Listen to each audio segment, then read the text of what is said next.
Oh, that's Susan. Hi, Susan.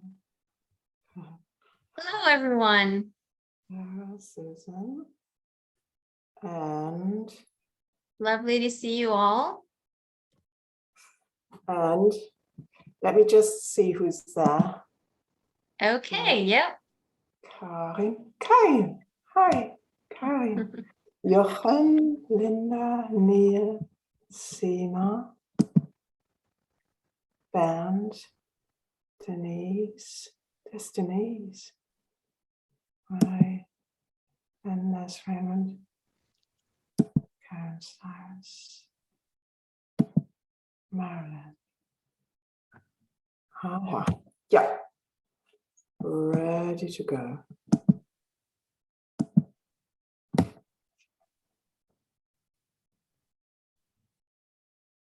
Okay, so we're going to say good morning, good afternoon, and good evening to everyone from so many different places around the globe today or tonight. We're very happy to have this very special Psych Creative session, and we're very happy to see many familiar faces with us again in another Psych Creative event.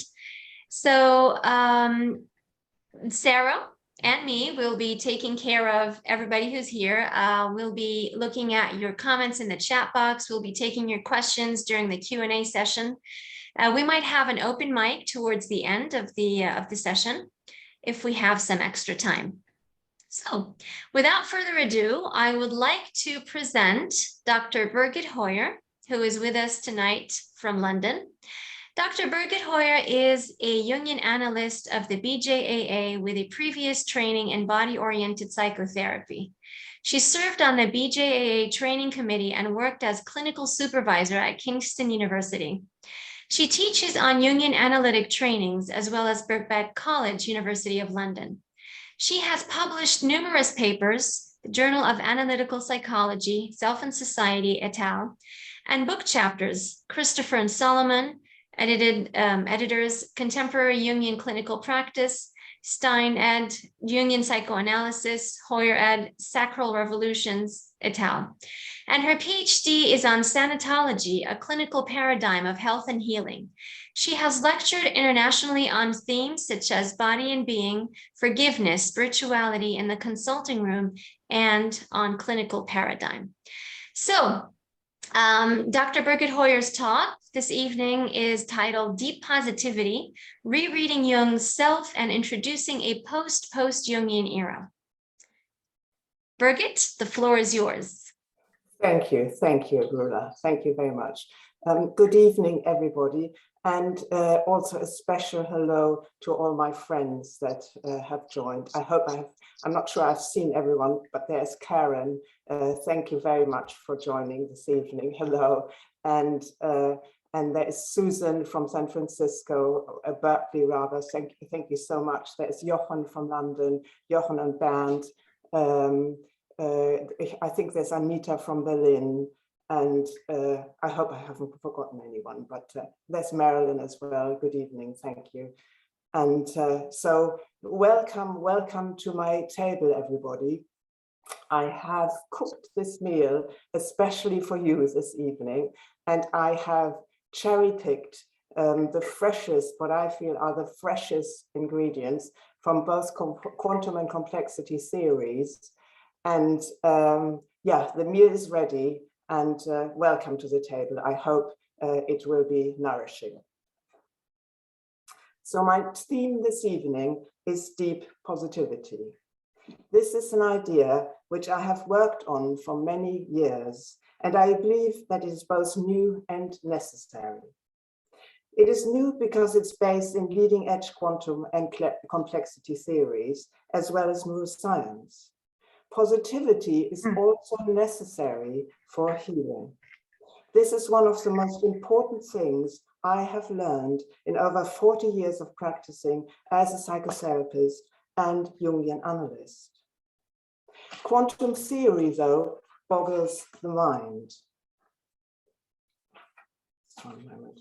Boggles the mind. This is because it leads to higher conceptual complexity. We enter a world no longer made of opposites, light and shadow, yin and yang, because they have been transcended, yet they are also retained. Jung's archetypes, so, contain stark opposites. Each archetype has both a benevolent and a destructive phase. In this talk, I will explain how this is problematic from a therapeutic point of view and why we need a completely benign domain, such as deep positivity, for healing.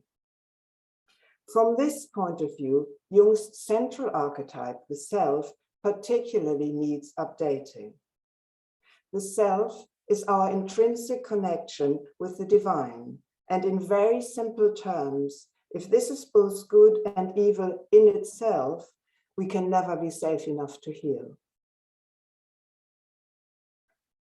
Therefore, Jung's self needs to be reread from a deep positivity perspective, which is trans-dualistic. And with this, we enter a post-post-Jungian era. Let's start, though, with deep positivity. What do I mean by this term? And why does it matter? And how does it differ from just putting on rose-tinted glasses? Here are some examples of positivity: hope, generosity, love, freedom, empathy, forgiveness, mercy, trust, calm, gentleness, joy, pleasure, beauty, harmony, symmetry, order, agency, responsivity, strength, gratitude and grace, as well as ultimate peace, numinosity, and being overcome by love.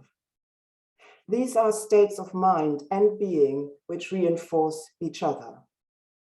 They are also connected to our bodies, as they immediately regulate our neurobiology and adjust our biomarkers. We might envisage all these states as a rainbow of possibility, which culminates in ultimate positivity. This is a completely benign domain of very high complexity. We may call it the universe, source, or the divine, whichever term you're comfortable with. When I talk about quantum and complexity a bit further on, you will be able to see how this entails an embrace of all that is different, including suffering, yet there is a persistent pull towards bettering any situation. Positivity is vitally important. It matters because it's the fundamental ingredient in any healing process. At present, this is not a mainstream view. However, there's a growing number of colleagues interested in it.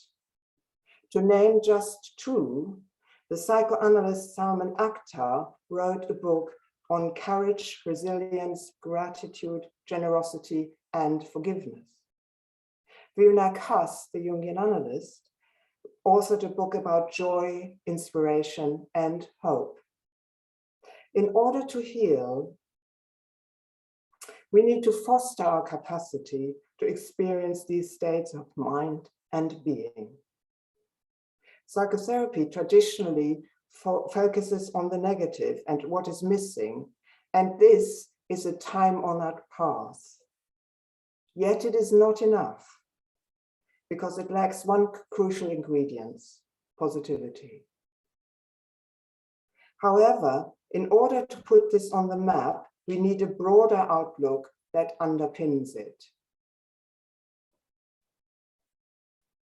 The idea of deep positivity that I'm proposing is based in a contemporary reading of science that inspires a view of the world which is profoundly benign and hopeful. Both quantum and complexity theories present us with intrinsic paradox. They open up a world where ordinary logic no longer holds, and the world of either or recedes. We have gone beyond opposition, yet not discarded it. Accordingly, in a deep positivity world, Difficulty is not excluded, yet it is no longer the central focus. We have understood that there are dynamic forces of a higher order of complexity at play which shift this balance. Ordinarily, we assume that opposites and opposition are needed for any development to be possible. In Hegel, for instance, we have thesis and antithesis, which leads to synthesis. However, this induces a warlike sensibility. As Heraclitus famously said, war is the father of all things. Of course, we encounter these dynamics in the world. However, this does not mean they represent the nature of reality. Rather, they are the bias of post-post-modernity, in other words, our times. And we may feel quite challenged when this is questioned. However, the philosophy of science teaches us that what we hold to be real at any time changes as advances in knowledge become generally accepted and absorbed. Reality is always in a flow. From a quantum as well as complexity point of view, life cannot be sustained by processes that rest in opposition, chance, or survival of the fittest. Instead, we are beginning to understand that it requires almost unimaginably high degrees of order and precision. This, of course, is another example of positivity. Let me dive right into quantum science here and present the work of the late biophysicist Fritz Albert Popp. And this is really mind-blowing stuff, really exciting, really mind-blowing stuff, I feel, because Popp discovered that low voltage light is present in living cells, in human beings and in plants. So low voltage light lives somewhere deep within our bodies. His research was so unusual at the time, which was the 70s, that it led to great difficulty in his academic career. He had a very, very promising career at the outset, and it was very, very interrupted for many, many years, but then later took up again or took off again. In the meantime, this has been taken up by other scientists around the world, as well as found commercial application. According to Popp, we are creatures of light. He has shown that low voltage light is constantly present and emitted not just by plants, but humans as well. This light is different from photosynthesis and can be made visible on a computer screen. And that is the condition is that the plant or the person is put in a dark chamber so that no light can get to them. So what is then made visible by a machine which translates into a computer is actually the light that comes from the living cells.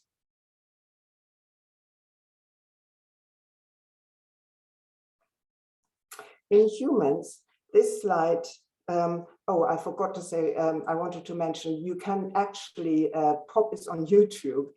He's no longer alive, but he's on YouTube, so you can Google him and see this experiment, and you can actually see his computer screen lighting up.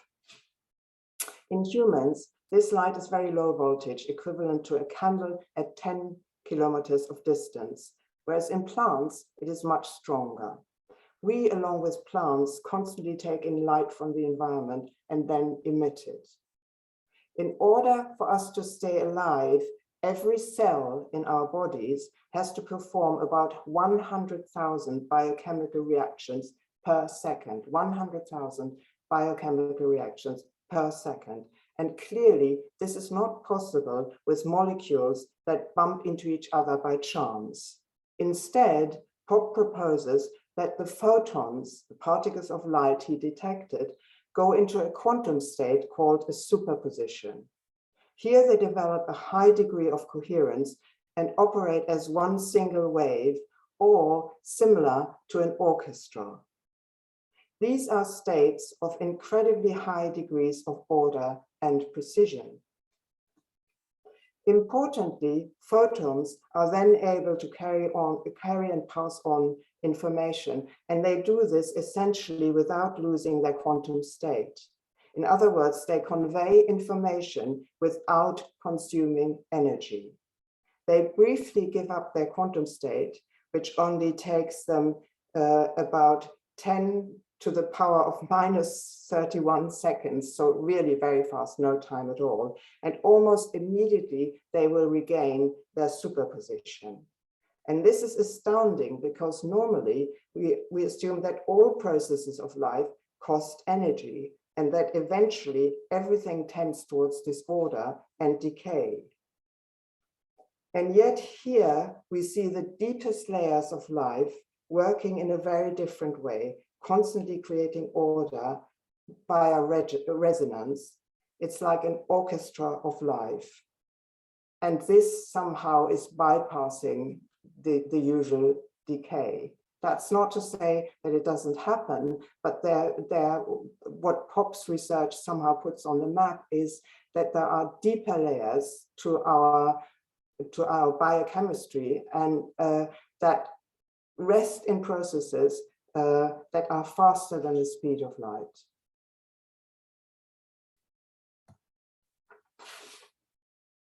And there is more.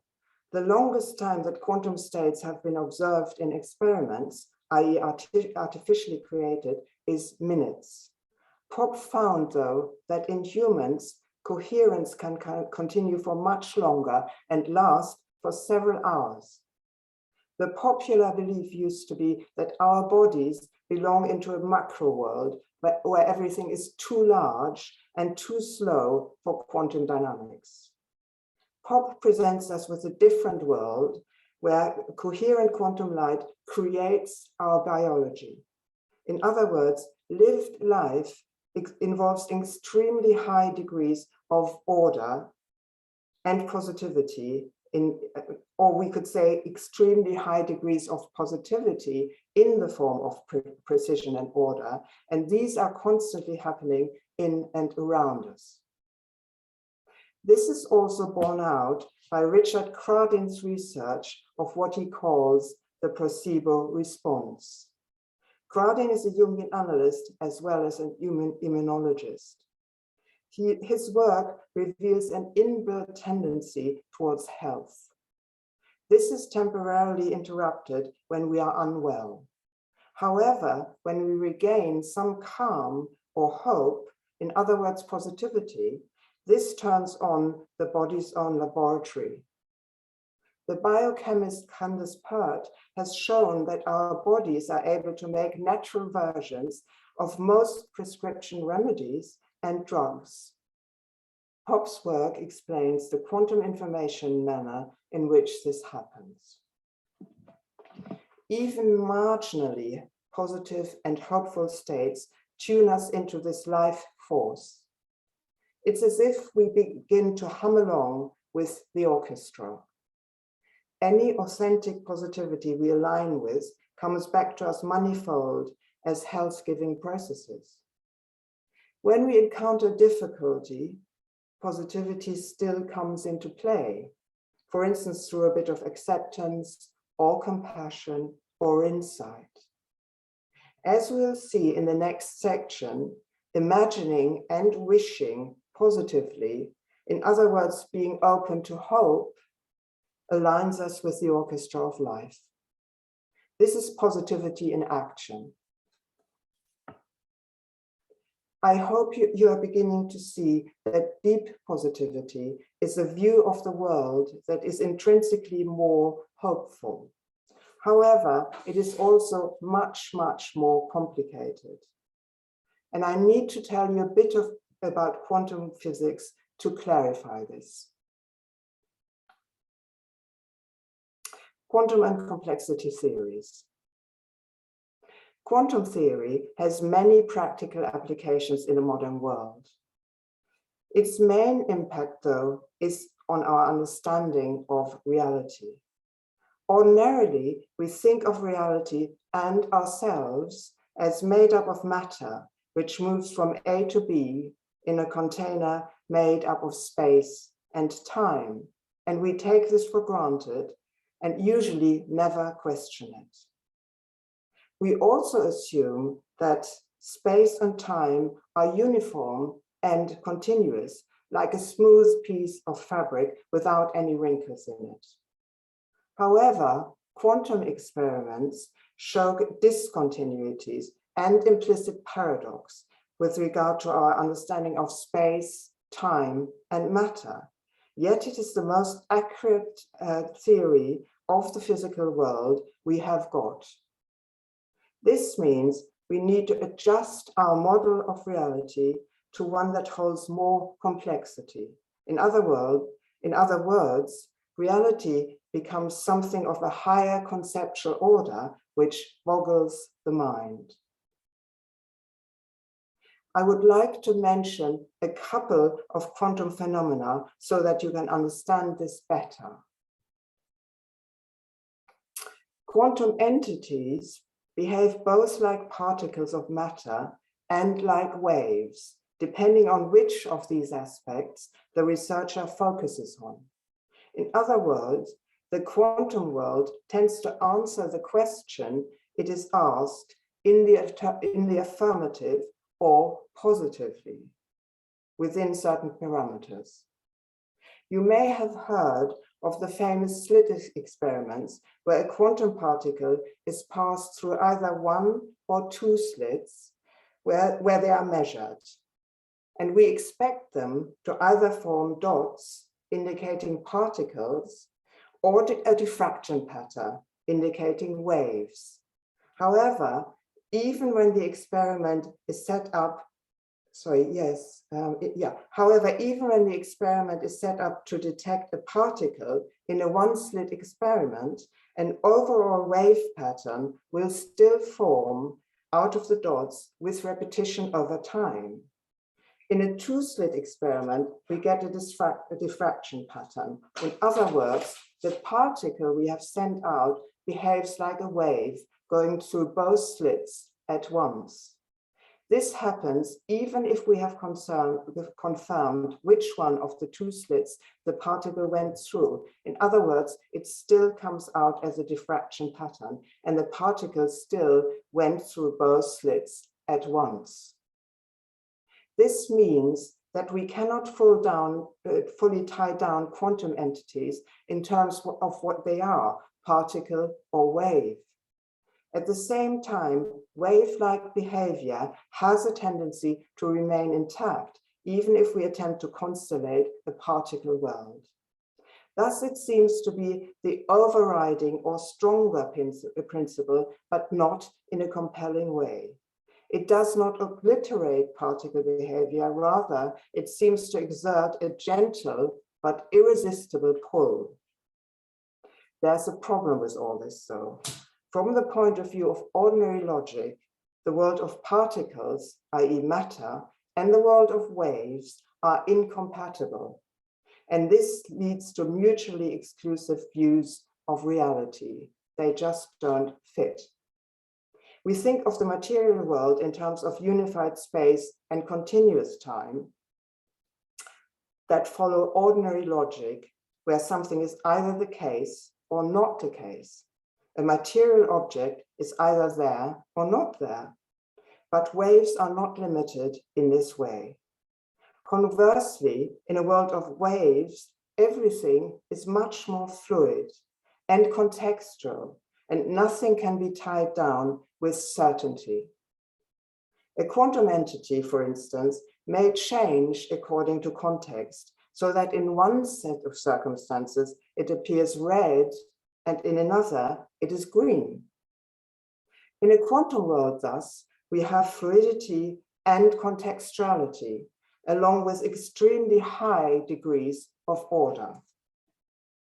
Another important quantum phenomenon is called entanglement, and this goes pretty much to the heart of quantum theory. It's complicated, but I will bring it in, because it is really at the heart of quantum theory. And you may have heard the term. This was first argued by the physicist John Bell and later experimentally proven many times over. So imagine two photons, that's little quantum entities, that are initially connected and then separated from each other in space and in time, both in space and in time. So they may be at different ends of the cosmos. But when a lens it is held to each of them at the same angle, they behave with complete symmetry wherever they are in the cosmos, wherever they are in time. If there is a diffractor held to them, they will behave with complete symmetry. We find that they mirror the angle at which they diffract 100% of the time. And they do this without any time elapsing. So it's instantaneous and in sort of ordinary terms, faster than the speed of light. We know that this is impossible, yet this is what we find. What does it mean? In ordinary language, it is as if these particles know each other intimately from the inside out, and this keeps them connected, independently of space and time. And there's more. When the lens is held to each photon at a different angle, their symmetry drops to 25%, a number which is mathematically impossible. It should be at least 34%. And this again points to their intimate connection, which survives even if difference, the different angle of the lenses, is looked for in the experiment. In other words, even when difference is emphasized, the pull of inner connectivity remains. In textbooks, the entangled particles are always called Bob and Alice. And I feel this experiment gives us a beautiful and hopeful metaphor for human relations. We may be much more similar than we think, and our deeper connectivity may prevail over difference. So the important bit here is that these two particles, and remember, we are quantum entities in our depths. These two particles remain connected, independent of time and space, and they behave in a mirror-like fashion. Whenever one, pops this way, the other pops the opposite way. But when we look for difference, that is also possible. So they can be different, and yet the difference marker, though, is higher than it should be, and that means that they're still intimately connected. So it's not ordinary difference that you have, not the difference we should mathematically expect, but it's a higher degree of difference. And so they're still connected even when they're different. And I think that is, that's a striking metaphor for human, or could be a striking metaphor for human relations as well. Entanglement has important consequences for what we take to be reality, because the wave aspect is again emphasized. Bell's work suggests a world where ordinary space and time as we know them recede. Things don't work externally on each other via their nearness in space and time, and this is called non-locality. In addition, things cannot be separated from each other as their behavior is never independent, and this is called nonseparability. An important consequence of nonseparability is that ordinary logic fails. This is because ordinary logic is binary, and that means it depends on being able to separate things out completely. Something has to be either there or not there, or either the case or not the case, and this is how we normally determine true or false statements. If we can no longer separate things out like this, then ordinary logic fails and we have to go beyond it. To sum up, those three attributes, locality, separability, and binarity, are what we usually take for granted.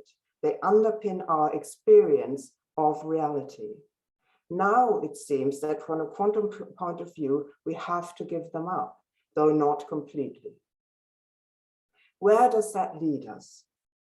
There could be many changes to how we ordinarily perceive and do things. For instance, any form of stark opposition no longer makes sense. In the same vein, arguments, disagreements, and polarization emerge as unrealistic. Here we enter what I have called trans-binarity, where a measure of separateness is retained, yet things essentially operate from an intimate inner connectivity, and this is the stronger attribute. In John Bell's thought experiment, it was possible to separate the photons in time and space, yet their behavior remained profoundly and intimately connected. In that sense, similarity outweighs difference, yet never cancels it out. It is then realistic to assume that we are almost always more similar than it might seem, particularly in the face of difficulty. A stunning example of this connectivity comes from quantum information research. Because eye contact involves the exchange of photons, and photons carry information, we are able to know everything there is to know about each other, albeit not necessarily at a conscious level, in the blink of an eye. We are able to know everything there is to know about each other in a blink of an eye. We may not be conscious of it, but that's there. In a more fluid world, we can also make a case for wavelike thinking, in other words, intuition. If ordinary logic no longer holds sway, then intuition, which I also call resonatory reason, enters the picture.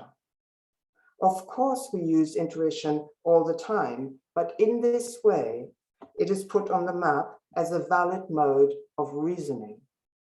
This could open up new possibilities in scientific and cultural life. Another important shift is to do with how we experience time.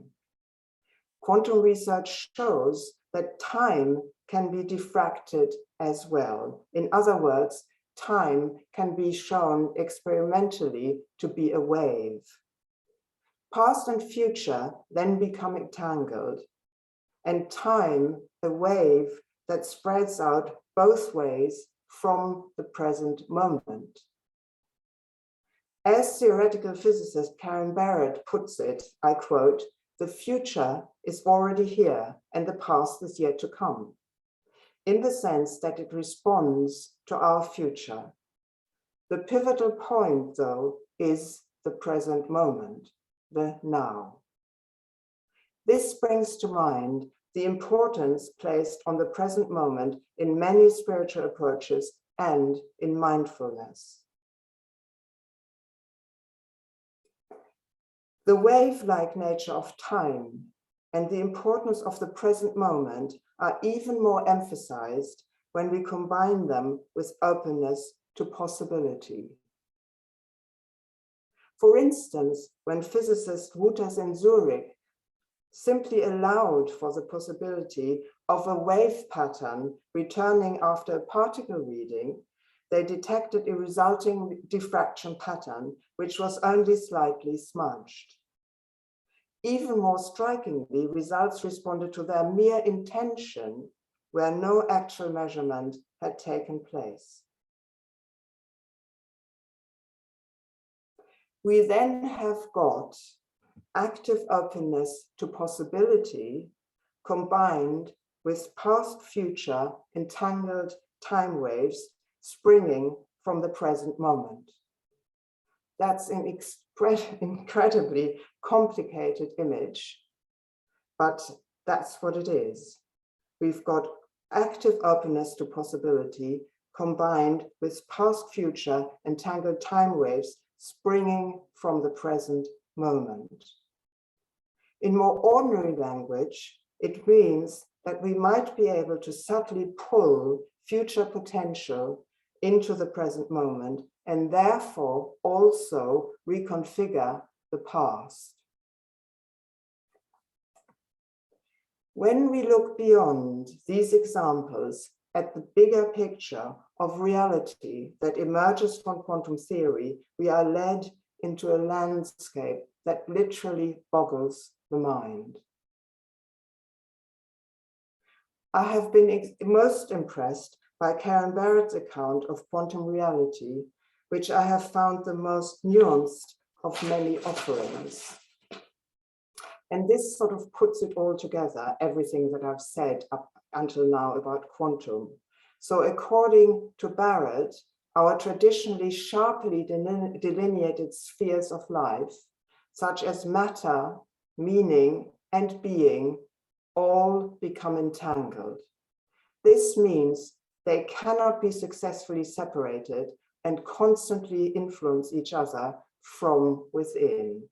Matter, meaning, and being constantly influence each other from within. Thus, the phenomena we encounter in the world consist of an intraflow, I-N-T-R-A, intraflow, and an interaction of matter, meaning, and being. Interaction or intraflow, where matter, being, and meaning co-create each other from within, is already something that we cannot really fathom. In my view, though, there is more in the mix. There's also a high-level complex capacity to give form, in other words, a capacity for agency, and a high-level complex capacity for order and purpose. We are then talking about a high-level capacity to give ordered and purposeful form through an intraflow of matter, meaning, and being. And personally, as a Jungian analyst, I would add that human and divine are equally entangled. So they also are in this mix of co-creation and intraflow. This enables us to say that any interaction or perception that is not in some way informed by love might not be realistic. Perhaps you can already see where all this leads us in terms of deep positivity. Clearly, in a wave-like world, essentially, things cannot be enforced or tied down. However, they respond strongly to our openness to potential and to positive agency. Life's intrinsic purposeful ordering capacity gives rise to hope. And this is joined by love becoming a realistic stance. I need to say just a little bit about complexity theory next, but I will be very, very brief.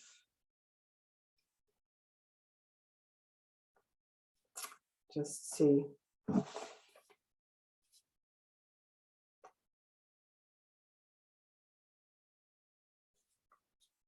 So complexity theory is also about 100 years old, like quantum theory. So they originate roughly at the same time. And complexity theory also involves paradox. And it also has a process called downward causation, where we can see more complex levels of reality evolving over time. And these more complex levels of reality have a bearing on the levels that went before. So there's a kind of a backward causation, and that in a sense chimes with the time waves that go forward and backward in quantum theory.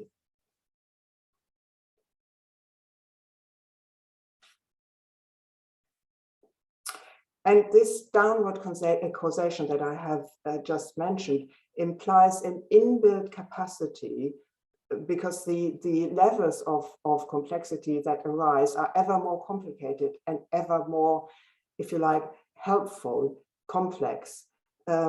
This implies an inbuilt capacity for the bettering of any situation where the actual outcome and time frame cannot be forecast with precision. You can observe complexity patterns, for instance, when you look at how science evolves. Over time, we have come up with ever more sophisticated insights culminating in quantum theory. However, this new understanding does not obliterate previous knowledge, rather it reconfigures it and then integrates it, for instance, as special cases, so that nothing is essentially lost. In practice, by the way, complexity theory is used all over the place. For instance, to chart weather patterns for the stock market or political movements, really, or you can chart a river's flow in complexity patterns everywhere. It's everywhere. The theory has also given us fascinating entities called complex attractors and strange attractors. And these are patterns that can be charted mathematically. What is important, though, is the discovery that chaos, as well as stability, and in any given system, show underlying order. Strange attractors, for instance, give patterns to seeming chaos. In this process, a system might be nearing its highest state of disorder, which is called its bifurcation point. And here, any minute further influence might act as a tipping point. And this is where the famous flapping of a butterfly's wing is said to be able to cause an avalanche on the other side of the world, just because the system has been near its tipping point.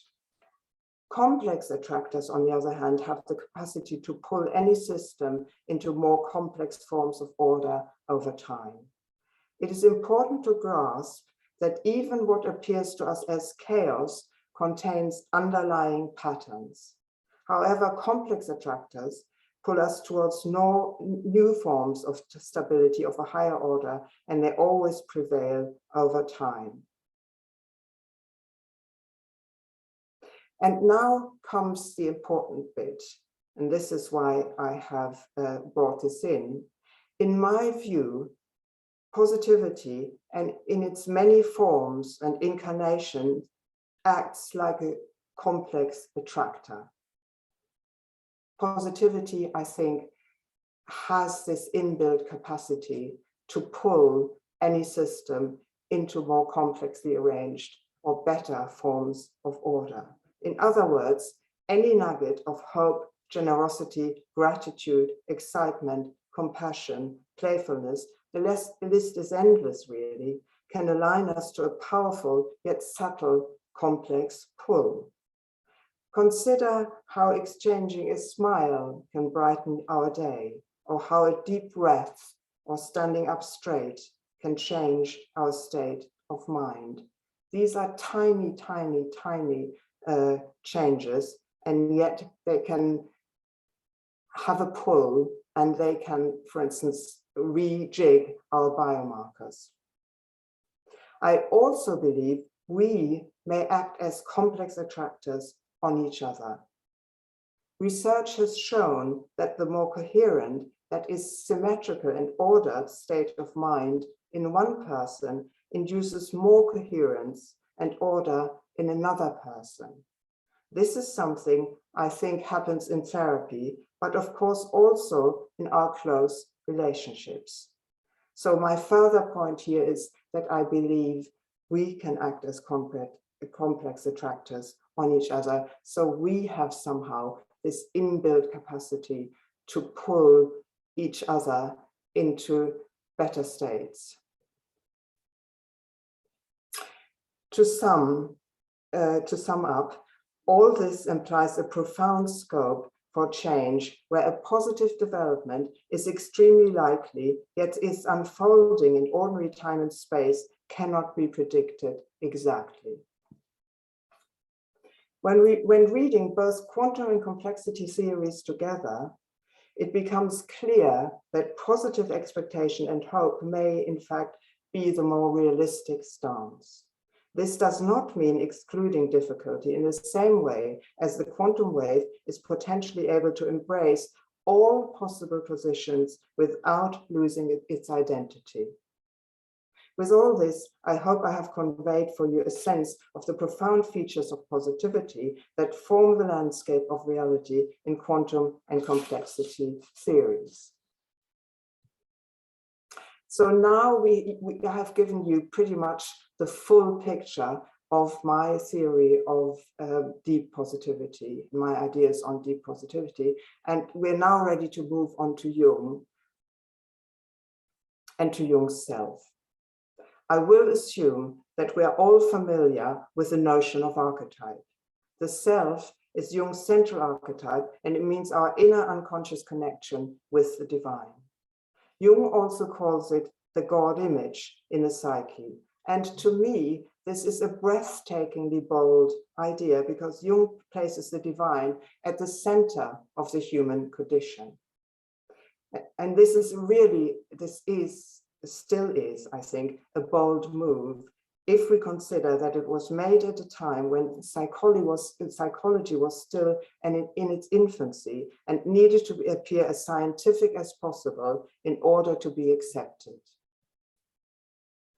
The divine Jung has in mind, though, like all archetypes, is dualistic. Thus, it may turn from good to evil in the blink of an eye. Or, as Jung puts it, God himself has a shadow. Jung's letter to Per William Lacar, written in 1954, illustrates this. I quote, "The image of God has two sides. The right is Christ, the left is Satan, and with these two hands he rules the world," unquote. To my mind, this was an innovative view at the time, which was also necessary. If we keep in mind the century Jung lived in, with the violence of 2 world wars in his lifetime. However, I feel that currently, in the light of both quantum and complexity theory, it is time to reconsider the stark dualism in Jung's view of the divine and hence the self. One reason for this is clinical, that is to do with the practice of psychotherapy. Here, the influence of neurobiology has increasingly been felt for the past 20 years.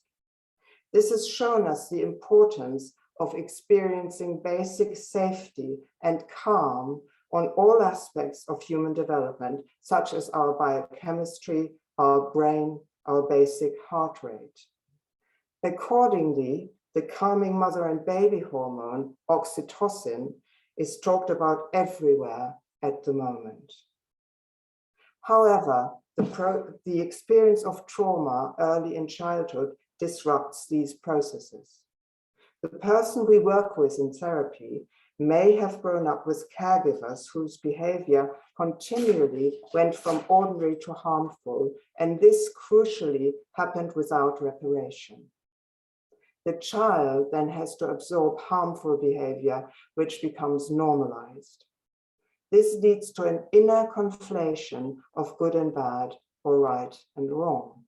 Later in life, it can become difficult to recognize harmful behavior with any clarity, even though the felt experience of it is very upsetting. In states of trauma, then, we feel confused about right and wrong, yet at the same time, we feel deeply wronged. We also feel powerless. And because trauma is not tagged with time, we experience this state as forever continuing or repeating. When we feel like this, it means that we are in a trauma-induced state. Beyond psychotherapy, when you think about it, you can see that the media currently both promote and induce a trauma-led view of the world. The same applies for a great deal of culture. Thus, we might say that the worldview of trauma is our current cultural prejudice. It is rare, for instance, to find a novel where the plot is motivated by positive dynamics. In this sense, we might say that deep positivity is also a socio-political issue. Going back to Jung, I feel that his God image as a mixture of benign and destructive behavior is too similar to the experience of traumatizing caregivers. In this aspect, the archetypal world is too much like the world of trauma to be helpful in changing it, because it is simply not safe enough.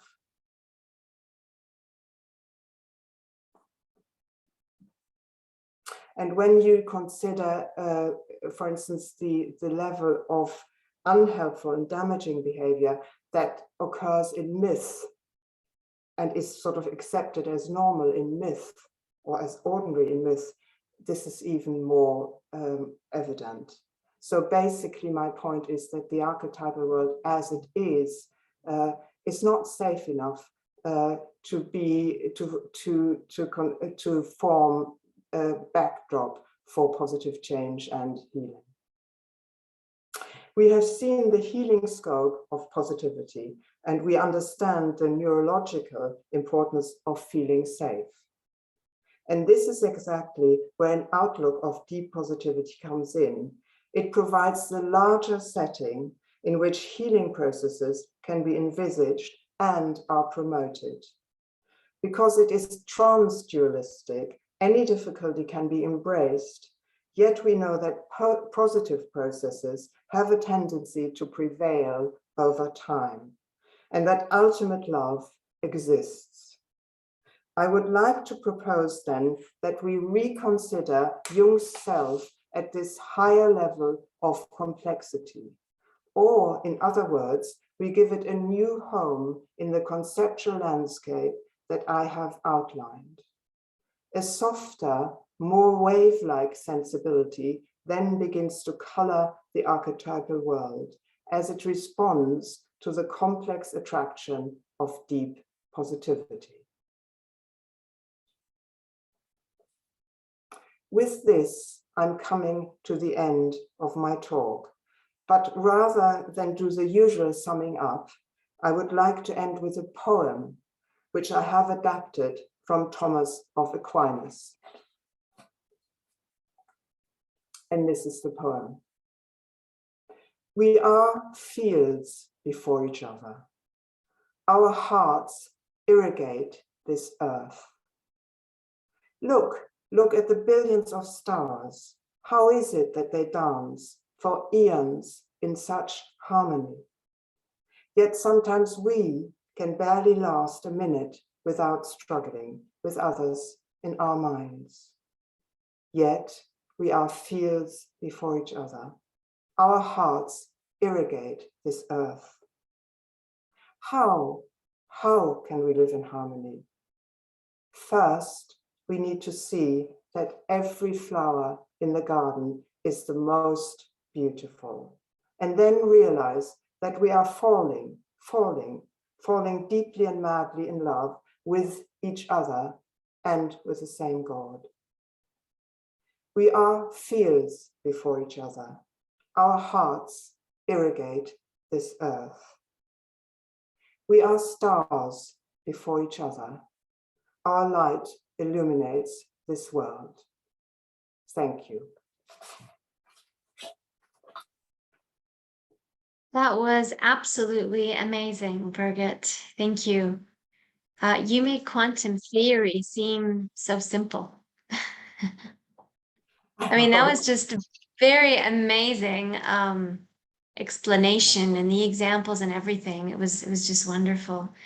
And many people in the chat box are wondering whether they could get hold of a written transcript of this.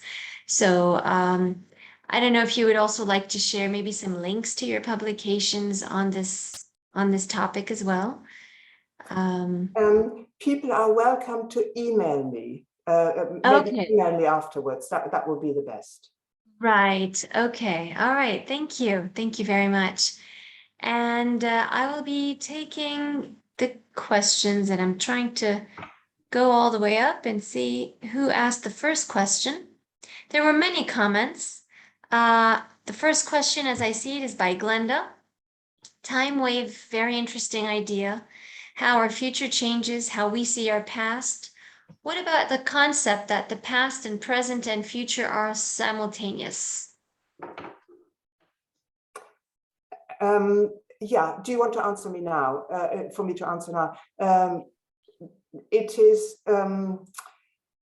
the idea that I have presented is, that the deeper world we live in is just much more like a wave. So they would be in some ways simultaneous, because in the quantum wave or in an entangled universe, no time elapses. So, in some sense, or from some certain perspectives, it would all be in the present. From another perspective, like the here and now, it would spread out into the present and into the future. But they are also entangled, and so again, in some ways, no time ever elapses. But in another way, from a time perspective, there is a pull, and or there can be a pull, and in a sense, it is possible to pull, future selves, if you like, or a future into the present and reconfigure the present and the past in that process. So it's but that again, when I say that, it's sort of, it comes across as if it's in 3 dimensions, but actually the conceptual world that we're talking about is sort of somewhere higher dimensional than that. Hey, thank you, Birgit. We have a comment from Mary. Mary says, thank you for this framework. I didn't have this quantum language, but then working with sacred materials in a museum of American Indian, I had many discussions with traditional medicine keepers. We spoke of time travel, objects mirroring across space, and also deep empathy for the limitations of time and space because that obscures so much. Okay. And then we have, Betty Sue was asking about written copies. Linda was also asking about written copies. So as Birgit said, please feel free to email her for this. Sharon says, Donald Kelched wrote much about trauma and the soul, and touching the mystical divine experience in the soul, some going by the way of darkness. Okay. Rula. Yes. Yes. I was just wondering, would it be possible for me to talk directly with people? People holding up, Yes, or of are we? course, sure. Yes. If anyone would like to take the mic and ask Birgit a question, please raise your hands or use the raise hand button so I can see you. Okay, I see Mary's hand up. Yes, Mary, go ahead. Let me unmute myself. Hi there. First off, thank you so much. That was so beautiful and so touching. And as you were talking, of course, it was a different framework for what you were saying. I was having memories of laughing with a lot of old Indian folks. How have you experienced this, or have you experienced this? in your life? What specifically do you mean? What have I experienced? How have you experienced this? I mean, this way, this wave of you know, yeah. Yeah, well, I mean, I feel I can personally experience it in meditation. So in my, or in prayer, you know, whenever I slightly, you know, drop focus. Yeah, I would say whenever we slightly drop focused consciousness, you know, where we are thinking about something very specific, or when we are sort of mired in trauma pathways, you know, where we're suffering and in pain. So whenever we're not in those states, and sort of just slightly drop consciousness, then my sense is that this other world is right there, you know, and it can be experienced. I mean, depending how, I mean, it may just make you very happy, or you can sense it. I mean, some people, I feel I can sense it and smell it and kind of see it, but it doesn't matter in a sense. You know, you may just feel sort of more at one with yourself, or a bit, you know, a bit bigger, a bit calmer. Yeah, everybody experiences it in a different way. But I would say, and I think that goes with, you know, the research of Fritz Popp that I mentioned, it's actually right there. You know, it is right there, but we're not used to it. Right. Sometimes when we experience something so strongly that we can't put it into words, that gives us a sense that it is actually real when you can't really put it in words. Yes. Yeah. Yes. Yes. Yeah. Which is why I mean, just to follow on from what you said there, Rula, which is why I have talked about resonatory reason, intuition. Your intuition, you know, is the mode, or one of the prime modes that links us in to this world of entanglement, because, you know, immediately we have kind of overlap, and I feel it is important to put intuition on the map as a valid form of reasoning. Because academically, you know, and in our culture, we have this segregation. Intuition belongs to, you know, myths or poetry or certain areas of life, but it is not, you know, acceptable academically, for instance. And so one of my projects is to put it on the map academically as well, as resonatory reason. It's absolutely beautiful. It's like in Jung's Red Book, he calls it the unreason. Yeah. Reason and unreason. Unreason, yeah. Yep. Deborah, poet Deborah Kaufman. Hello, Deborah. Deborah, would you like to take the mic, or should I read your question? Deborah's asking, how does this wave-like reality affect dreams and reality? Please feel free to use the microphone if you like, Deborah. Can't hear her. Oh, you're muted, Deborah. She's muted. Yeah. Yeah, just sometimes the way that feels like a veil between our dream state and the things that are happening. I think you touched on it with intuition, but I wondered if you wanted to say more about that. Specifically the dream world and quantum. Yeah, I haven't thought about that much. I mean, usually, you know, as the Jungian, you know, we sort of equate the dream world with the archetypal world. But as I have said, so our axis is sort of through this opposition, in a sense, that we find in Jung, and also through this sensibility we find in Jung. But I think from a more quantum point of view, you know, yeah, I would introduce a different sensibility, which makes it sort of a bit softer. And but I think the dream world is definitely, has quantum dynamics, if you like, because everything can happen. Everything can happen all at once. I mean, those features are interesting from this. Everything can happen all at once. Past, present, overlay. Things can sort of turn around in a second. We can become other people. So in that sense, the dream world is quantum-like and behaves quantum-like, or like I said, everything is contextual. Something can be green in one context, but red in another, or in our dreams we can be male, female. We can be other people even. So yes, that's in that sense. Yes, I can see you smiling. I think that's what you need to hear. Yes. Thank you very much. Yeah. That makes a lot of sense. Actually, our next session will be focusing on that aspect in dreams. So our next speaker will be poet and hypnotherapist Leah Larwood, and she will be talking about dreams, poetry, and all that.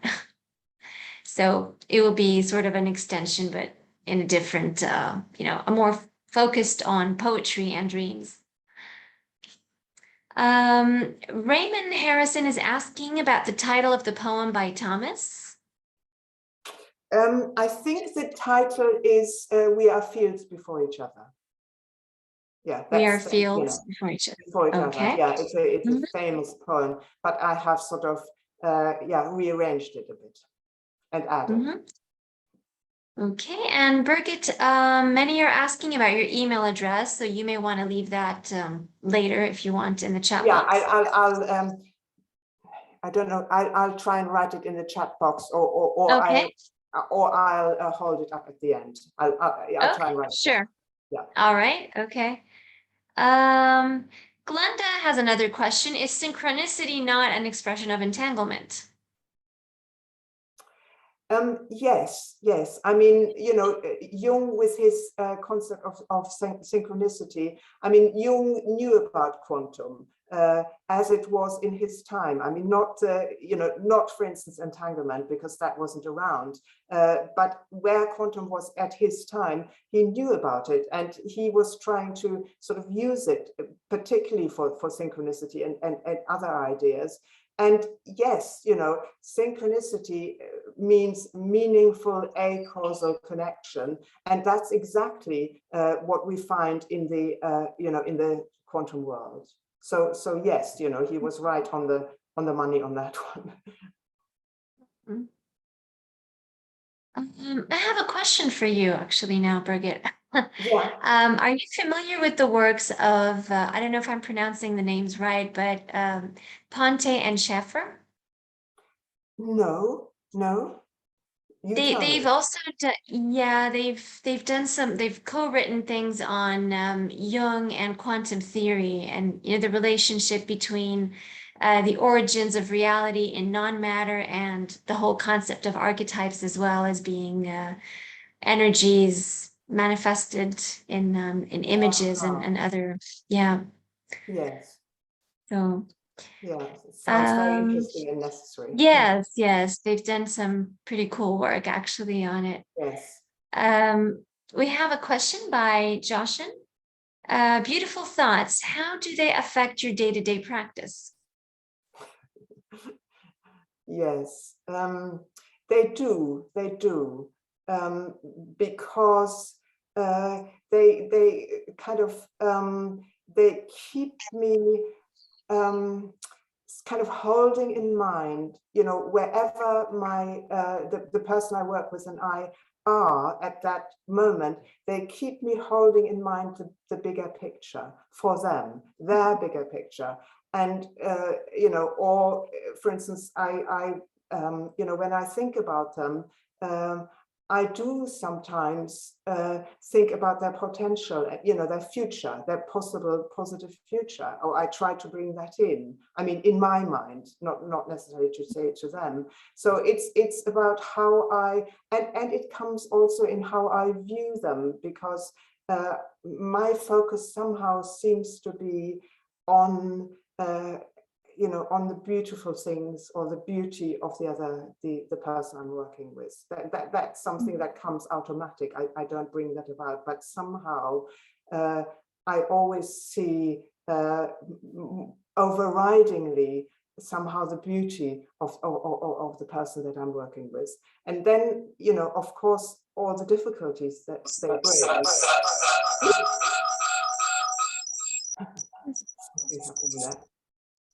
bring. Jochen. Yeah. Yeah, now it's better. Yeah. Oh, so yes. So I seem to have a kind of an inbuilt focus on the positive, and I've always done that, or I mean, automatically without knowing it, and so yeah, I'm just often struck by how beautiful people look that I'm working with, or you know, they might not feel themselves to be beautiful, but I feel they have, you know, beautiful eyes or beautiful hands, or they.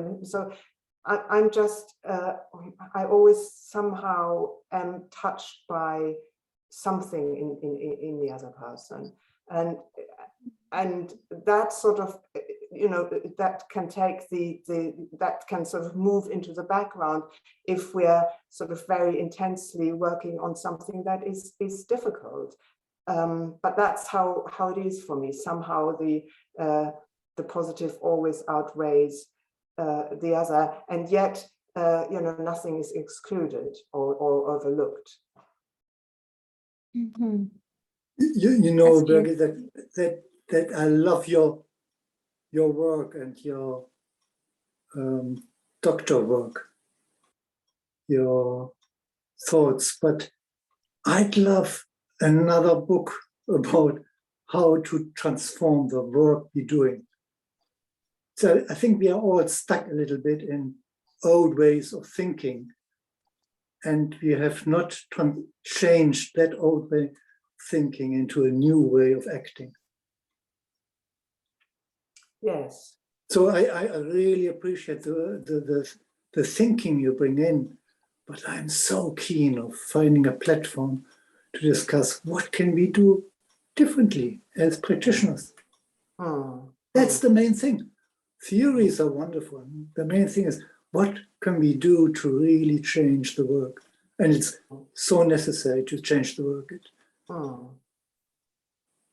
Yes, I agree, Jochen.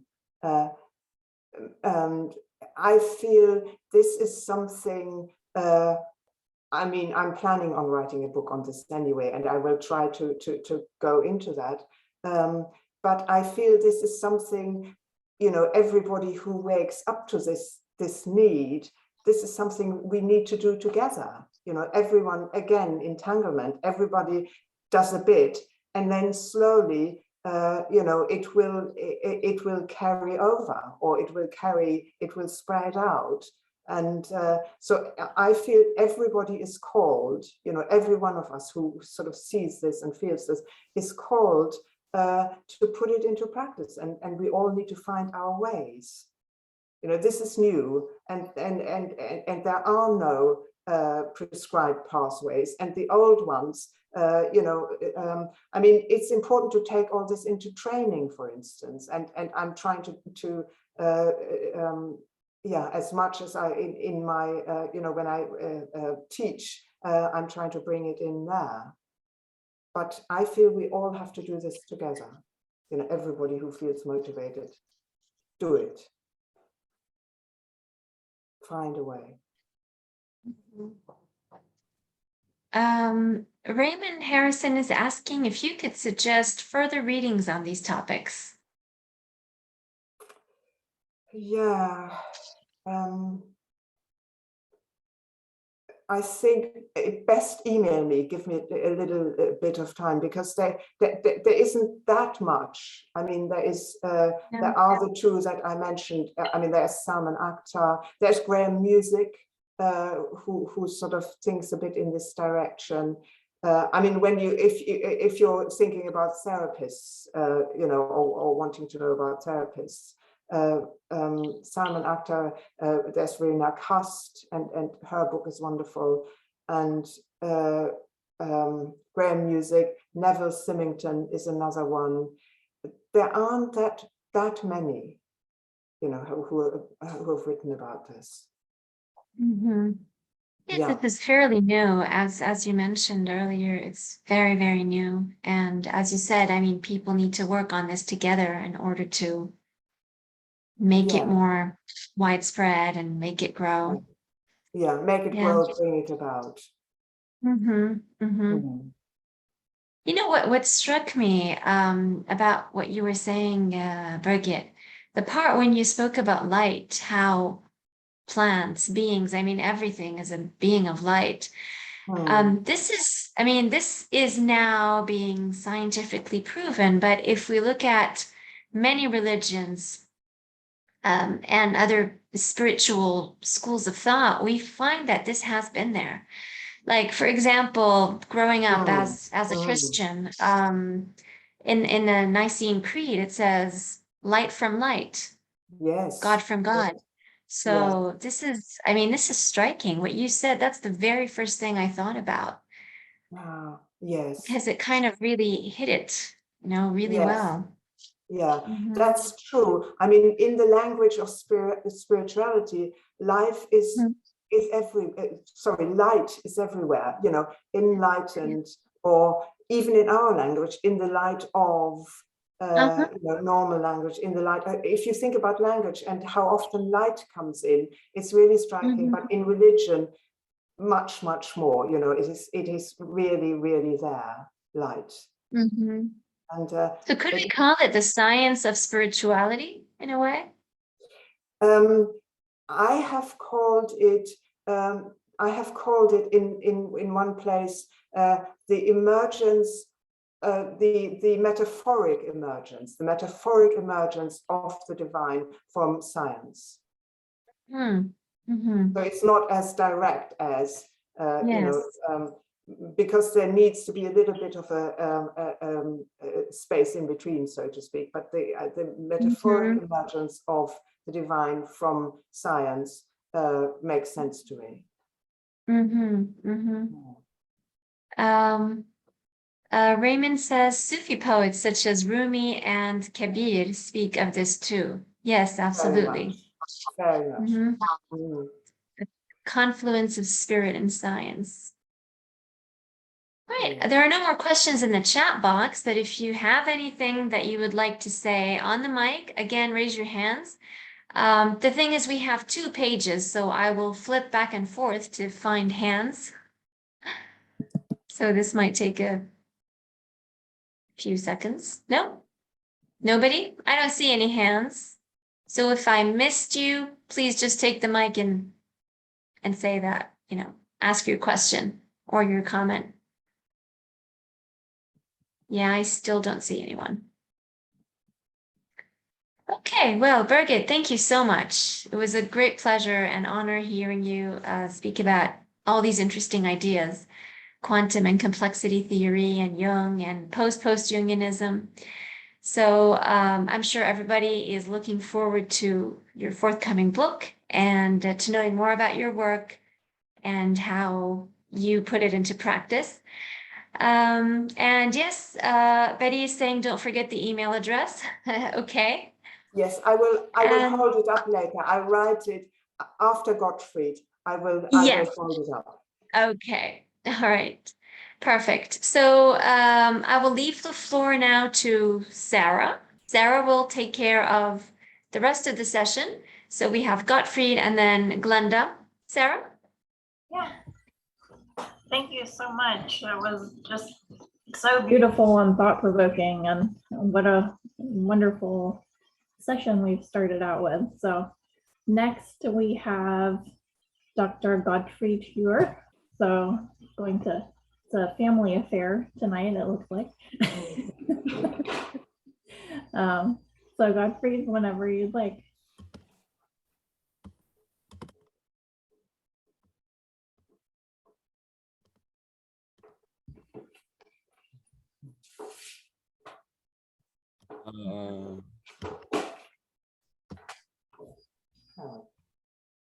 Are you there, Gottfried?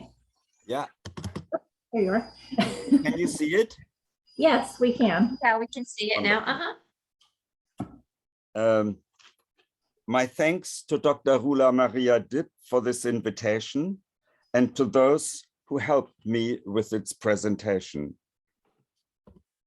My wife, Dr. Birgit Heuer, the love of my life, and my friends, Matthew Butt, Jonathan Chadwick, Per Quaid, and Tom Toiven. And welcome to my friends, Susan, Jonathan, Bernd, Jochen, Julien, Francois, and Karen. Thank you so much for coming.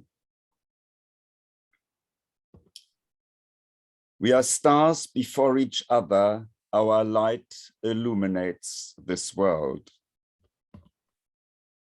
I'm following Birgit's talk to express the spirit of deep positivity in my art. When I entered God, my vision became like his, as the female Arabian poet Rabia wrote 1200 years ago.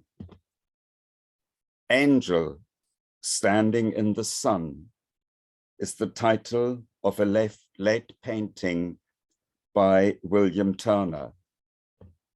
He said, the sun is God. This is his hand. Maybe you can just sit relaxedly, letting it breathe deeply and easily, to enjoy my offerings as a meditation. I have created art in all its various forms since I was a toddler. Here is a snail charmer. These balances I have created on the tiny holy island of Iona in the Scottish Atlantic. The world is charged with the grandeur of God, writes Gerald Manley Hopkins. But also on the British South Coast,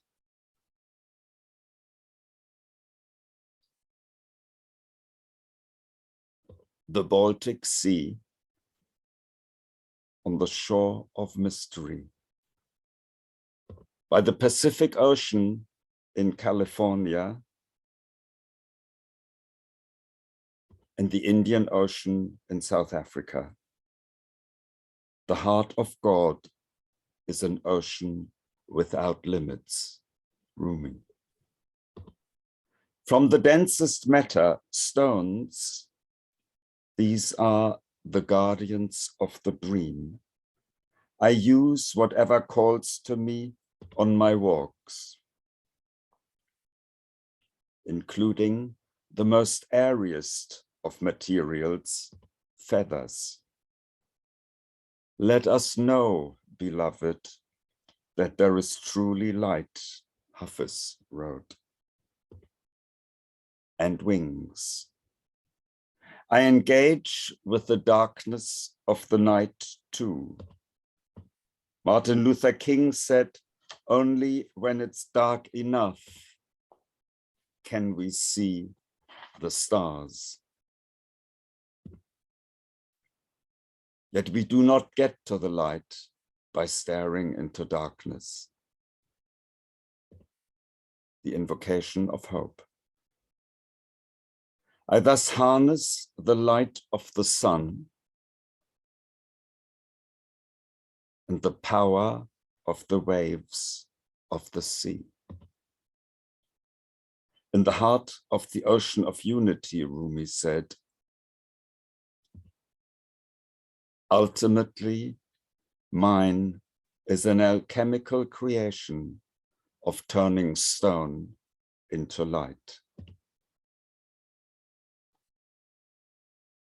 The stones balanced upon each other create an invisible axis of gravity that extends both right to the center of the earth as well as into the heavens, aligned with my own being. And thus we hold and anchor each other. Francis of Assisi prayed, "Unfurl our spirit's wings and allow us to embrace God." This is the temple of the heart. Over 100 years ago, the sculptor Auguste Rodin addressed the artists of future generations, "You who art the priests of beauty." With each balance, I celebrate this beauty in these moments of meeting, making them visible in loving presence to invoke transformation. I am pouring the divine into form, expressing holy harmony, igniting its light to celebrate the transformative power of joy. The fleeting split second melts into eternity. Sometimes the balance topples before I can lift my camera. This is not a montage. It's not what I do. Or I leave a cove held by a balance, only to hear it crashing down as soon as I turn my back. Or the sea reclaims the balance with its rising tide. In tune with Birgit's deep positivity, the authors of the Upanishads thousands of years ago understood the world where things appear to stand alone and apart as a web of relations, a world where everything and everyone, everywhere, is interconnected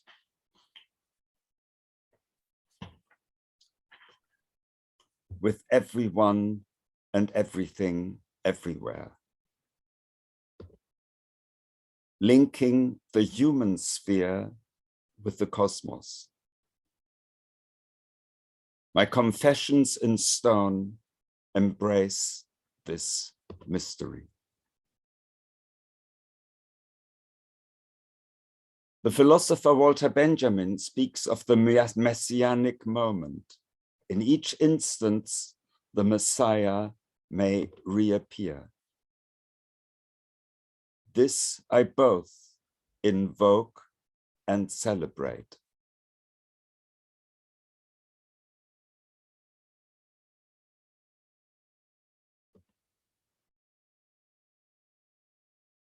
"700 years earlier, Francis of Assisi maintained, all we do is a preparation to know and hold the sacred. Understanding our life's task as manifesting God's glory on earth, then, connected with my therapeutic work, these creations are another form of prayer, nourishing the soul with the liberation towards love.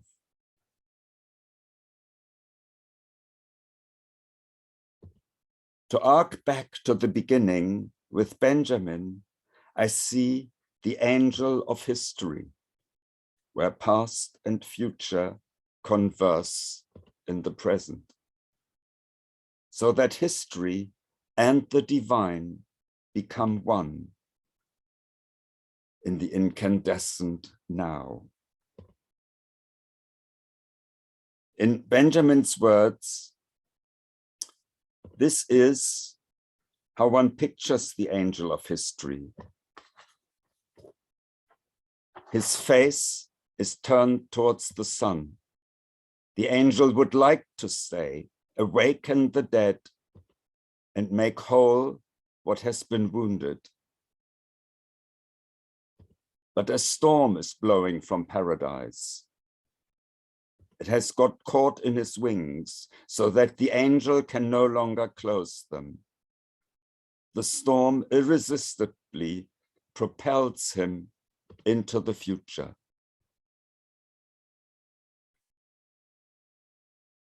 My art is healing wounded history.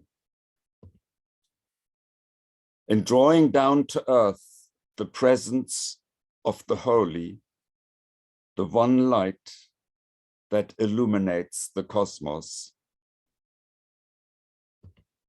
to allow us to embrace God as St. Francis expressed. Some 100 years later, Hafiz wrote, "The earth lifts its glass to the sun, and light is poured."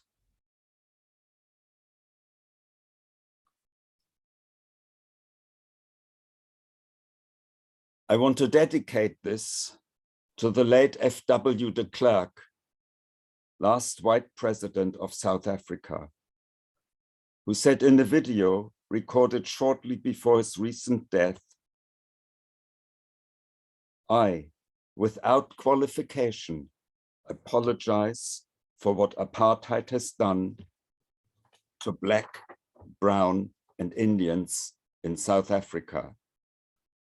It was as if I had a conversion." Seeing him say this, I couldn't stop crying. With profoundest gratitude, my blessings to him, wherever he may be now. Thank you.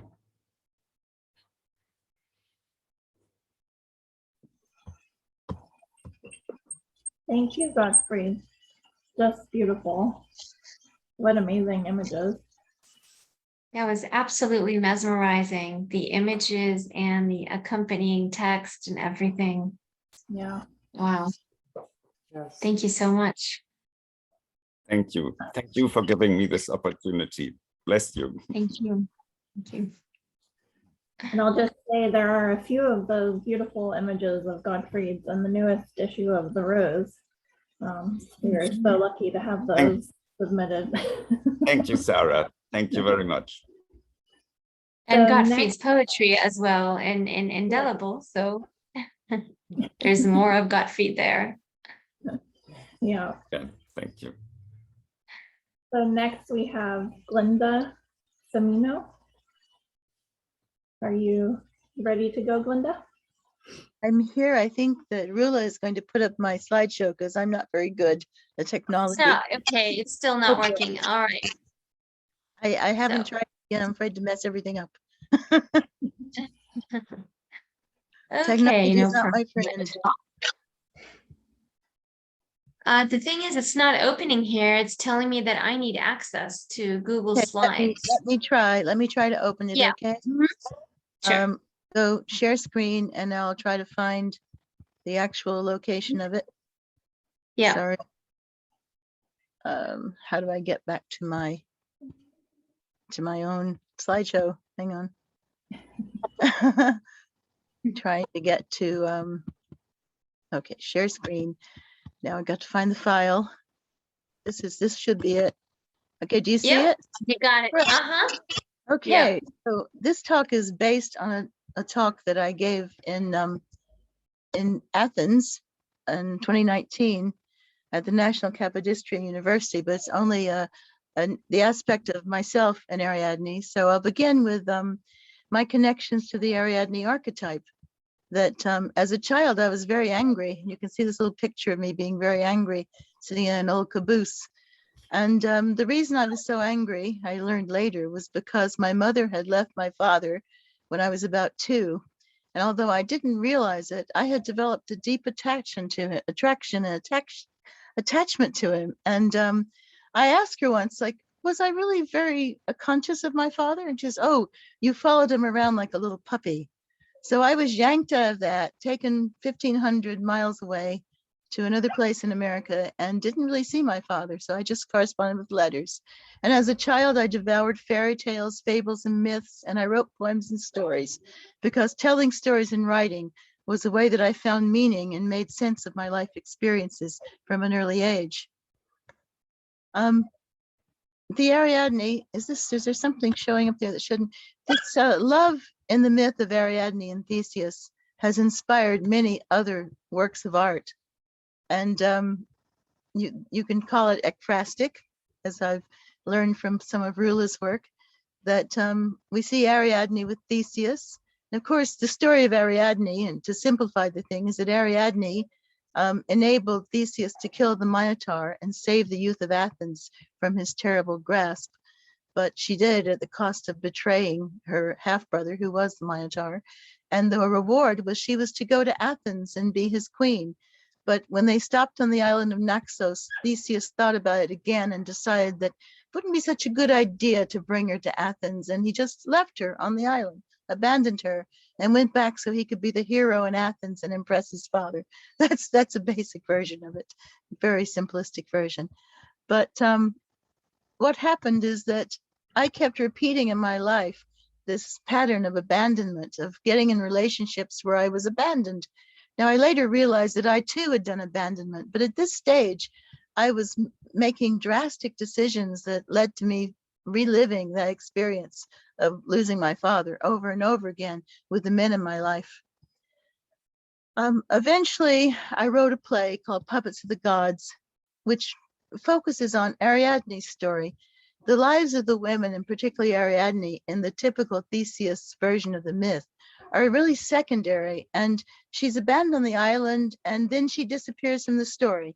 So this is kind of what I've written is kind of a coming of age story of Ariadne's, where we see what happened to her, the various alternative theories that are proposed in one document or another about what happened to her after she was left.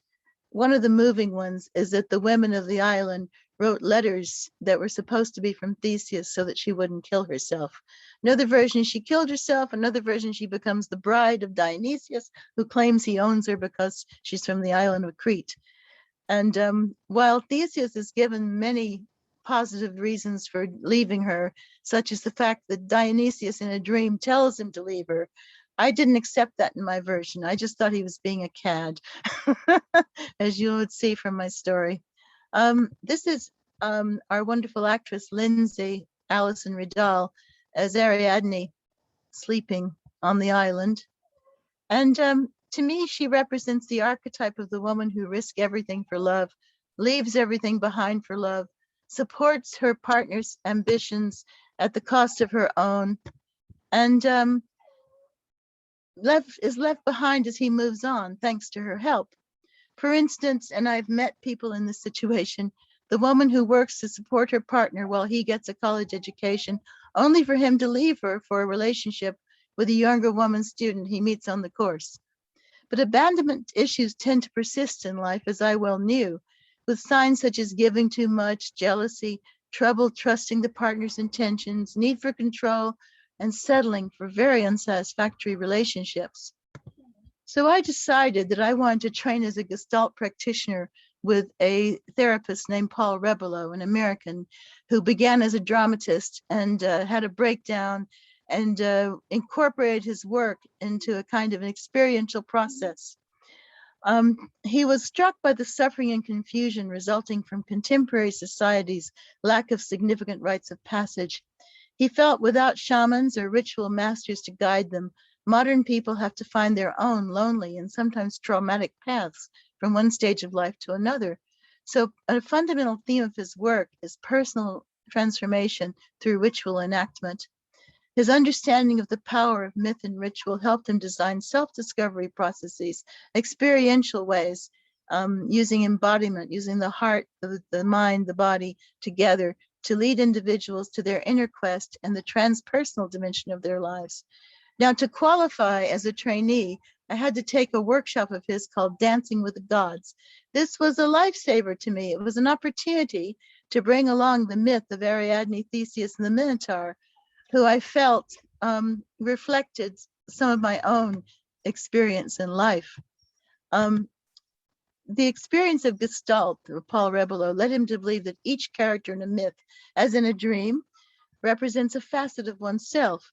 Hence, experiencing a myth from inside and all points of view was a way to reconnect with oneself and renew your awareness.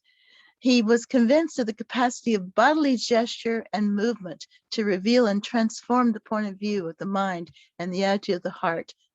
So uniting these three dimensions could help lead to liberation. And of course, he also worked with group processes wherein group members support each other in their individual inner journeys. So I began a journey, an outward journey in the Rebelo group and an inner journey in myself. This is Ariadne in the palace in Crete, which has the bull motif, which was done for us by a marvelous Choctaw native who was in Ireland at the time. This was put on in Ireland. So moving on, if I can find how to go to the next one. Yeah, I began to look at what were the themes of the myth, and I discovered that one theme that existed for practically every character was the theme of betrayal of trust. Myths in Greek mythology always go back. There's always a previous cause that leads to the situation where there's a problem. So King Minos breaks his promise to Poseidon to sacrifice the magnificent white bull. Poseidon sends him from the sea. He sacrifices a lesser bull instead, but that leads to Pasiphae betraying her husband by having intercourse with the white bull. Although you could say Poseidon caused her to do it to punish Minos. And then Daedalus arouses Minos' ire by making a cow contraption so she can fulfill her lust. Ariadne betrays her father and her country by helping Theseus to kill the Minotaur. I won't go through all of these. Theseus betrays Ariadne by abandoning her on Naxos and continuing his triumphant return to Athens on his own. And Theseus accidentally betrays his father, King Aegeus, by forgetting to raise the white flag on the ship so that Aegeus would know that Theseus and the youth had been freed and survived. When King Aegeus sees the black flag, he commits suicide, and thus you have the Aegean Sea. I'm sorry, my dogs are going mad outside. They want to come in, but they're extremely disruptive, so they're suffering. It makes me suffer. Integrating all aspects of the self. Looking at Theseus and Ariadne as parts of a whole, we can see that in abandoning Ariadne in psychological terms, Theseus has abandoned his own female side. And Ariadne, without Theseus, needs to acquire for herself the self-confidence, if not the bravado, the independence and the courage of Theseus. This is a scene from the play. The figure on the left is our actor who portrays Pasiphae, the other daughter, one of her other daughters, who ends up actually marrying Theseus later on, which Ariadne never does. The center figure here is the goddess Aphrodite having an argument with her son Eros, also known as Cupid. And the figure on the right is King Aegeus with his bride, whom would be recognized as Medea, who's fled from her crime of killing her children and been rescued by Aegeus. And she promises through magic to give him a son. This picture represents the youth of Athens being received by King Minos before being sent into the labyrinth to feed the Minotaur. And we have Theseus in the spotlight. It's interesting that our actress who played Ariadne said, "I can't relate to this man. He doesn't give me what I need in the role." And I said, "Well, use that, because Theseus is really quite inadequate. The problem is you're a young 14-year-old girl who falls in love with an idea due to Cupid, putting an arrow through your heart. And you have to realize that this man had clay feet, and eventually she does. But she also learns that she needs to incorporate his strength in herself." So here we have, it ended up that after going through the whole process of the Gestalt and the work with the Paul Rebelo group and Dancing with the Gods, I was able to enact different aspects of the role. Part of what we did was dramatize scenes. And I think I've lost some of my slides. It's okay. I'll just say that we had people come in to do a scene from the play. So I dramatized Ariadne going with Theseus to kill the Minotaur, and Ariadne's waiting outside while he goes in, but she's given him the thread that enables him to get in. So that's how she betrays the Minotaur, who's her half brother.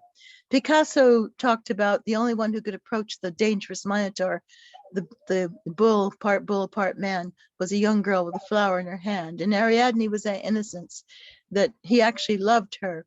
And in the end, there's a transformation of not so much of Theseus, but definitely of Ariadne and the Minotaur, who heals himself in the end by allowing himself to be sacrificed to Theseus's sword.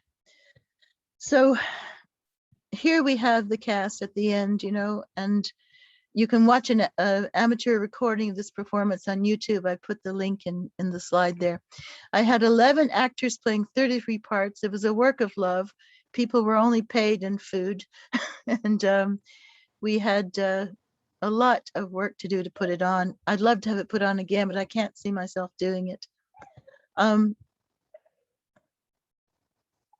My slides seem to be out of order here. So I think maybe that's probably enough of the story. I did want to say that when we enacted the play in the Dancing with the Gods workshop, the people that came to play the different roles somehow had experience in their lives synchronistically linked to the character they're portraying.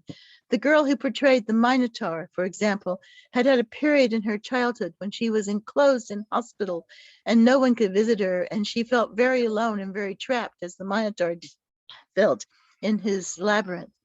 The man who played Theseus confided that he had felt that he was like Theseus, and that when his father was very ill, he had abandoned him and had failed to come home when he asked him to come home, and then his father died and he wasn't with him, as Theseus's father, King Aegeus, dies because of Theseus not being there and not raising the flag. So for me, playing Ariadne, I was able to feel her, I could feel her need for Theseus, her sort of dependency, but seeing her as a victim, myself as a victim. And playing Theseus, I could see how the Ariadne character could be seen as clinging and dependent and a bit soppy and a problem. So I then found myself integrating into myself the aspects of Theseus and the aspects of Ariadne, which for me provided a healing and enabled me to see that I wasn't just someone who'd been abandoned. I was also a person who'd abandoned. I was also a person who could heal and could help heal others. And I work with a Gestalt group now that's been putting on this workshop up until the COVID era, the last 2 years. So I think that's the conclusion of what I need to say. Thank you. Thank you so much, Glenda. It's really fascinating. How to close this. Let's see if I can close it. Oh yeah, and you may consider putting the link to that YouTube video in the chat. It was hard to catch it on the slide. So I'll do that. I'll do that. Okay.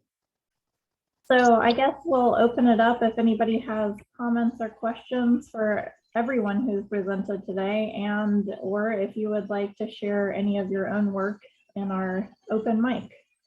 So if you want to raise your digital hand or your real hand on the screen and we'll try to find you. Birgit's hand is up.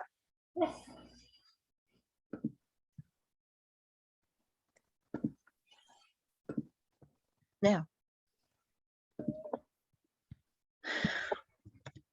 No, if could you put me on the, can you? Oh, now you're muted again. We could hear you. And now you're unmuted. Oh, again.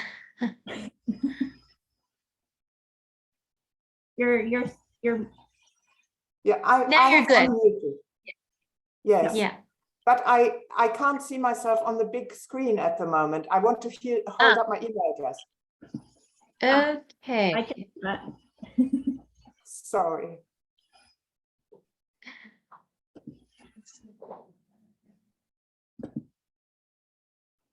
Okay. Mm-hmm. Ah. Would be good. Thank you. Yeah, let me see. Can you see it there? Birgit, Birgit Heuer at virgin.net.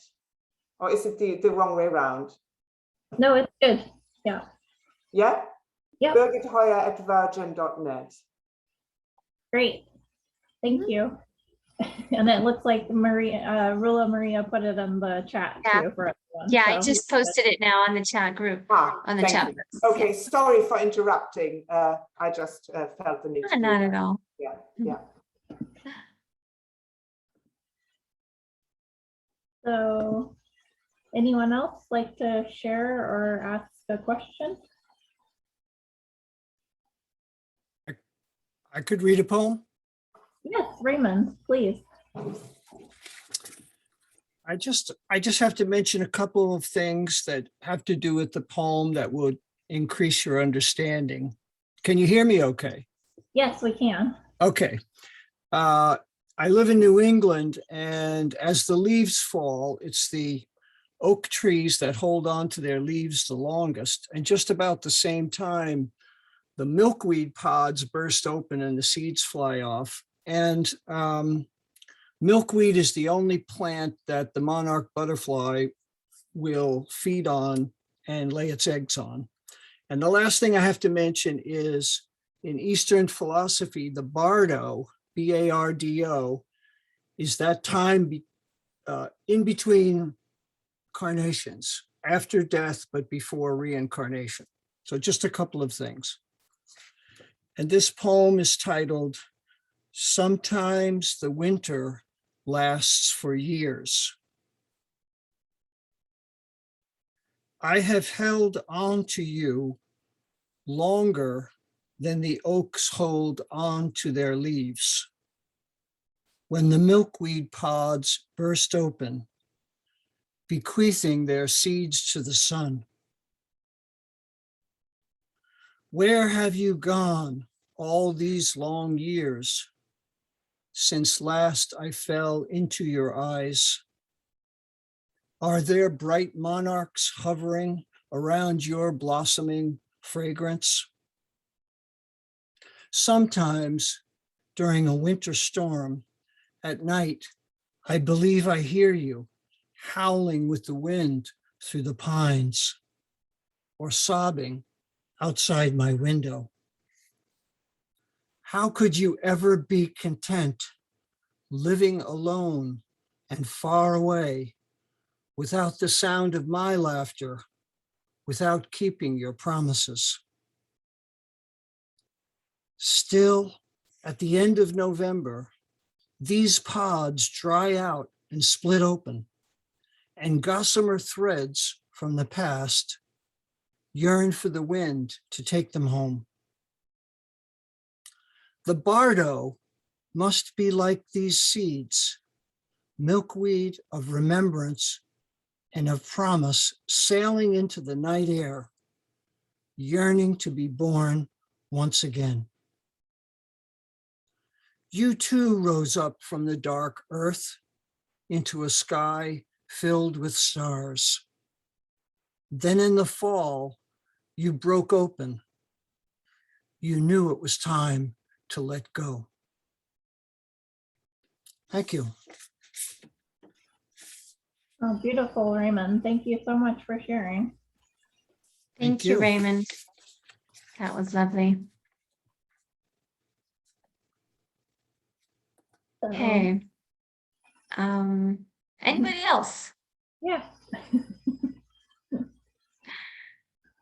Sarah, may I read something really tiny?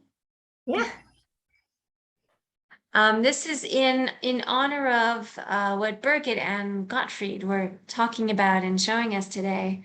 I remembered a poem which is written a few years ago. It was published in ARAS, the Archive for Research in Archetypal Symbolism. It's called Aurora, and it is about connectiveness. It's about the connection between people everywhere, and it's about the here and the there being one and the same. It's about now and then being again one and the same. And it's called Aurora because it's about this, how this connection manifests itself in colors, in different, it's like lighting up the sky with colors. So it's a very abstract poem. However, I remembered it now because of the topics and so many things that were mentioned. So it's short, it's not long, it'll take less than a minute. It's published in Simply Being as well. So here we are again, in the now, in the no, a voice among the echoes, a flicker, a dance among the gleam, ever an indigo vibrancy, the iris of the mind, encircling, vibrating rhythmically in a cerebral dance. Light of light, very God of very God, not unbeknownst to me, from the beginning, another life, another realm, so far yet so near, there as it is here and nowhere. Now as it was then, lights palpate by vision, whispering, waving, calling from the tower, Tor. A shout, thunder, Thor. Baptisia blends with the coat of many colors, pulling me closer, drifting forward, all the way to the golden thread, pulsating backwards, special coating to join the heart of Abraham. Beating breath, throbbing light, flaring spirit, throwing crimson fuel onto the famished light. Thoughts stir, inspiration stalks us, she says. Telepathy of healers, hearers, of secrets, seeing her signatures in all things we read. Forever contemplating, coming back to listen, to love, to live. And so here we are again, one more time, and time again, knowing the truth, being us, being them, simply being, many times and forever. Thank you. So this is, the comment on the light. So when I heard Birgit speaking about the light, I remembered the verse, light of light, God of God, God from God. So, and then I remembered this poem, and I thought I would share it with everyone. Thank you all. Beautiful. Thank you, Rua. I think I see Franco's hand up. Franco? Yes, if I may also share a poem. Yes, please. Mm-hmm. It's called The Ibis Overhead. The little boy stops playing and gazes up at the arrow of ibis silently floating overhead. They call to his soul, "Why do you linger? The sun is setting, we can wait no longer. I cannot follow, my feathers have not come. Please wait just one more day." But they continue on their journey, shot from the bow of true intention. Where are you going? In my dreams?